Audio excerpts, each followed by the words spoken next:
Assalamualaikum warahmatullahi wabarakatuh. Kembali lagi di channel Marsha Subiakto.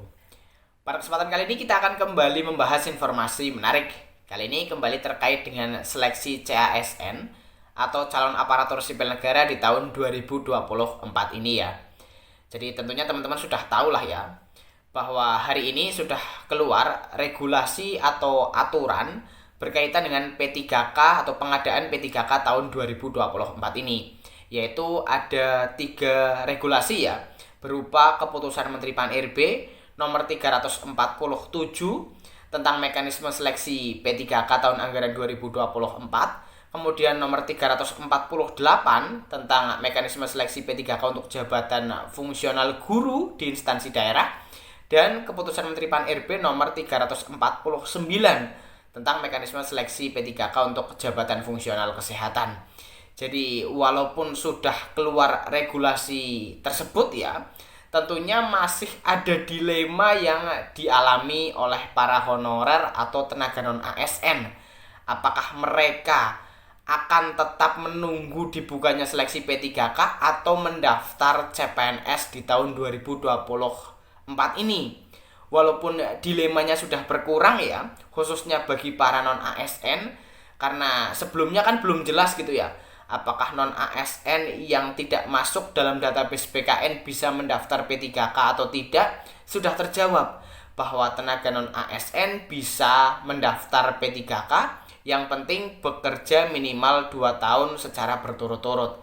Tetapi setelah dilema tersebut terpecahkan, kembali lagi muncul dilema yang lain gitu ya.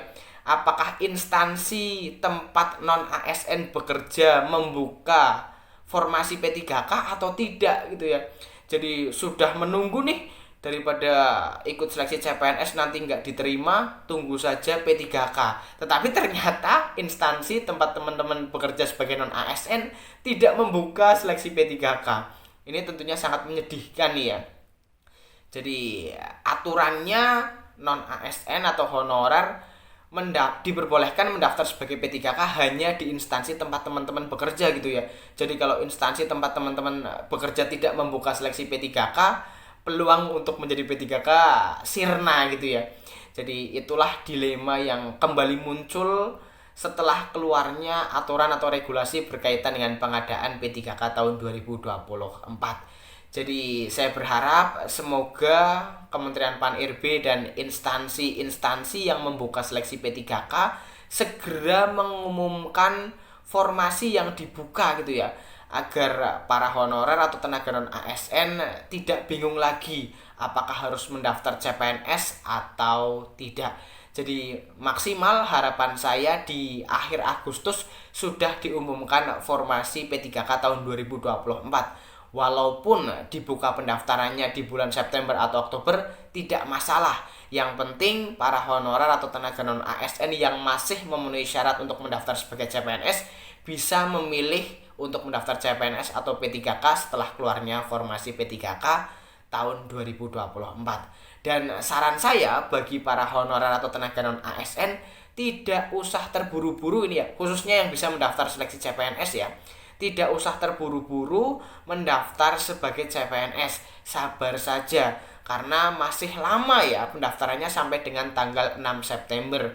Karena hari ini BKN sudah merilis ada sekitar 37 ribuan yang sudah submit ya, mendaftar CPNS, tetapi ada sekitar 2 ribuan lebih yang terdeteksi tidak memenuhi syarat. Jadi mendaftar CPNS itu bukan cepet-cepetan gitu ya. Yang penting benar, terus teman-teman bisa lolos seleksi administrasi. Jadi sabar, ditunggu saja. Semoga pemerintah, dalam hal ini Kementerian Pan-RB dan instansi yang membuka seleksi P3K segera mengumumkan formasi P3K yang dibuka di tahun 2024 ini. Jadi mungkin itu ya informasi yang bisa kita sampaikan pada kesempatan kali ini. Semoga membantu mengatasi dilema teman-teman honorer atau tenaga non-ASN. Terima kasih. Mohon maaf bila ada kesalahan. Wassalamualaikum warahmatullahi wabarakatuh.